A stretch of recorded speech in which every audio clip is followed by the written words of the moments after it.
Hey everybody, Jane here, and today I'm doing kind of a review, kind of a discussion on The Big Four by Agatha Christie, which is book 5 in the Hercule Poirot mystery series. And so far, this has been the one that I have liked the least. And that really bummed me out because the last book in the series, The Murder of Roger Ackroyd, has been my favorite so far. I am doing a read through, and I had kind of meh feelings for book 1, meh feelings for book 2. Book 3 was a collection of short stories, which are not really my thing to begin with, so I was kind of meh. Then The Murder of Roger Ackroyd happened, and I loved it and thought this is the most brilliant thing in the world. And then I read The Big Four. And this is the first one that I have given less than a 3-star to. I think I'm going to be giving it a 2.5. And the reason I'm giving it a 2.5, and I don't generally give books under a 3 unless I think there is something fundamentally kind of wrong with them. And for this particular story, I do think there were some things that were fundamentally, I don't know if wrong is the right thing to say, but that didn't work for me. This book, unlike the other novels before it, minus the short story collection, they felt very complete in a story. A person is killed, Poirot investigates, figures out who done it, the end. This is not at all that story, and when I go to Hercule Poirot, that kind of story is what I want. I want a murder, Poirot investigates, solves it, calls it a day. This felt very long and drawn out. This felt more like a lot of condensed short stories. And I think had it been labeled a short story collection, I would have enjoyed it more because I'd have known going in what it was. This felt like a short story connection rather than a novel, but it is formatted like a novel. So Hercule Poirot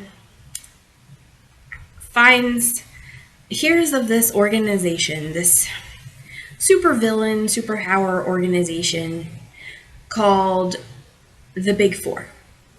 They don't know for sure who the members are. They know of one person in it, and they have like descriptions of the other members, but there's a lot they don't know about the organization. And Poirot goes up against basically this organization. And this is not the cozy, personal mystery type series. This is more of a, for lack of a word, kind of like 007 thing. There is a lot of really odd things in this book.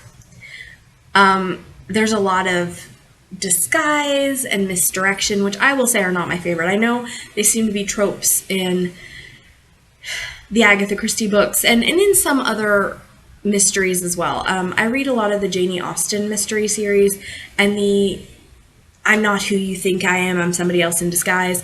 That's a pretty big thing in that series.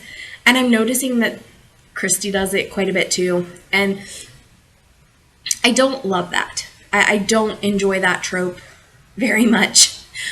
But this, like in the past books where it's come up, I have been more okay with it, I guess. Like it hasn't bothered me that much.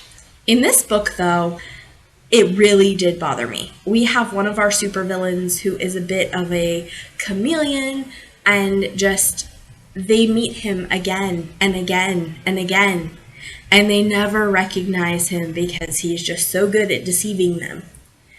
And then we have Poirot at one point kind of concealing himself in the same way, and it's not necessarily very well done, in fairness. I don't feel like it's a huge spoiler because I feel like if you read it, you kind of felt like you knew that's what he was doing. But this book just feels so different than the others.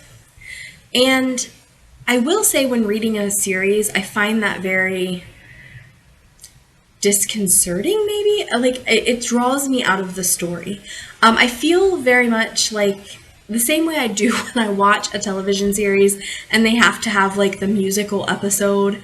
And it's like, please, I don't need the musical episode. Now, some people, they love the musical episode. And that is like the highlight of the series for them. That is their favorite. I don't typically like the musical episode, the black and white episode, the episode that is told like it's the 50s. All the creative genius stuff that they try to do rarely works for me.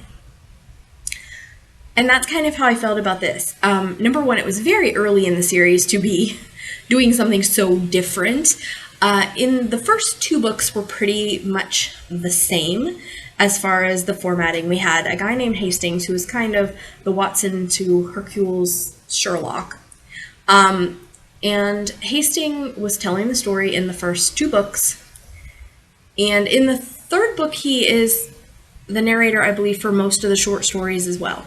Him and Poirot are hanging out. They're having little mysteries. They're talking about mysteries. We have a different narrator in The Murder of Roger Ackroyd because Hastings has gone off to Argentina. Hastings is back now and he's the narrator, and I was very excited to have him back because I did miss him in The Murder of Roger Ackroyd, although by the end of it I was willing to forgive that. And I know he only is in, I believe, less than half of the Poirot novels, so I thought it was very strange to bring him right back for this one. Maybe people wanted it. But then on top of it, we have just this book that does not feel like a Hercule Poirot book. The characters are the same, although Poirot is not his best self. This book takes place over a much longer course of time. It is not a personal murder. It is Poirot up against these big superpowers that are trying to take over the world. And the stakes are much higher, but that's not what I go to Poirot for. Like, I think that was my biggest complaint. This book didn't feel like a Poirot novel. And mind you, I'm only 5 into the series, but I am also watching the TV show. I have read a couple of the other books in the series out of order, and I'm just going back now to start and read on through. And the first 2 books were okay. I didn't love them. I didn't hate them. They were just fine. The short story collection I knew wasn't going to be for me. The Murder of Roger Ackroyd was everything I wanted in a Hercule Poirot. And then Christie gave me this. I was just so frustrated. And it seems to me, though, that you either love this or hate this. Because I was looking at reviews to see if I was the only one who felt this way. A lot of people felt the same way, that this is not what we go to a Poirot novel for. This doesn't feel like a Poirot novel. This is not the old lady who is killed with a house full of her family who have every reason to murder her for her money or whatever. This is not that. This is not the wealthy man who is being blackmailed and drops dead right before we can find out who the blackmailer is. This is Hercule Poirot playing FBI and Scotland Yard and trying to take down these people who honestly he's not equipped to take down. And he even gets spy gadgets and gizmos, or at least says he has spy gadgets and gizmos. And in some ways, this sounds crazy. This book reminded me a bit of a Rocky and Bullwinkle episode. Like, if you took Hastings and Poirot and put them in Rocky and Bullwinkle, I feel like this is what you would get. This would be the end result, would be the big 4. I will say I'm wondering how the movie version turned out, and I'm going to give the movie version a try. I am going to be trying the movie version with all of the Poirot mysteries because I found out there is a movie version for each one, and I've already tried the Mysterious Affair at Styles. I've already watched the movie version of that. And I'm going to be rereading that book and Murder on the Links. I'm not going to be rereading Poirot Investigates because I don't think there is a movie for that. But The Big Four, I'm wondering if it'll be better as a movie, if it'll be something that I feel better about, or if it will be Poirot acting kind of crazy. And, like, I don't know. This just didn't feel like the Poirot I've been following and loving and trying to really get into. And I was just so disappointed. So, and I know that is not the only opinion. I will say that Books Like Woe has the exact opposite opinion. It's one of her favorites of the Poirot series. I watched her review of it after I read them because I really like her and her opinions, although I've noticed that we very rarely agree on these books. We have very different ideas about them and different things that we love or dislike about them. But when I watched hers and she said this was one of her favorites, I was just blown away because I was like, I really didn't like this one at all. Like, I really hated this one.